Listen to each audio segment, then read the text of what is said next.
নম্বরে হচ্ছে ইস্তিগফার, বেশি বেশি ইস্তিগফার করা। কি পড়া? বেশি বেশি কি পড়া? ইস্তিগফার করা। আস্তাগফিরুল্লাহ, আস্তাগফিরুল্লাহ, আস্তাগফিরুল্লাহ। হাঁটছি, চলছি, ড্রাইভিং করছি, বাস স্টেশনে অপেক্ষা করছি, ফিলিং স্টেশনে ফুয়েল নিচ্ছি, পড়বো আস্তাগফিরুল্লাহ। কি পড়বো? আস্তাগফিরুল্লাহ। যারা সব সময় আস্তাগফিরুল্লাহ পড়ে তাদের রিজিকের কোনো টেনশন হয় না, রিজিক নিয়ে তাদের আর কোনো চিন্তা থাকে না।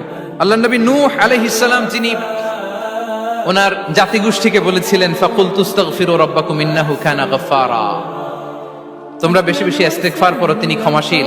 ইস্তিগফার করলে কি হবে? ইউরসিলিস সামাআ আলাইকুম মিদরারা, রহমতের বৃষ্টি বর্ষণ হবে, তোমাদের জমিগুলো উর্বর হবে। ওয়া ইউমদিদুকুম বিআমওয়ালি ওয়া বানিন, আল্লাহ তাআলা তোমাদেরকে সম্পদে বারাকা দিবেন, সন্তানে বারাকা দিবেন। ওয়া ইয়াজআল লাকুম জান্নাতিন ওয়া ইয়াজআল লাকুম আনহারা, তোমাদের ফসল ক্ষেতগুলো সবুজ শ্যামল হয়ে ভরপুর হবে, তোমাদের রিজিকে বারাকা নেমে আসবে। তাহলে আমরা যেন বেশি বেশি ইস্তিগফার করি। বিষ্ণু ঈসা ইসলাম বলেছেন মান লাযামাল ইস্তিগফার জাআলাল্লাহু লাকুম মিন কুল্লি দীকিন মাখরাজা ওয়া মিন কুল্লি হাম্মিন ফারাজা ওয়া ইয়ারযুকহু মিন হাইসু লা ইয়াহতাসিব। যে সব সময় ইস্তিগফার পড়ে তার কোনো টেনশন থাকে না, তার জীবনে দুশ্চিন্তা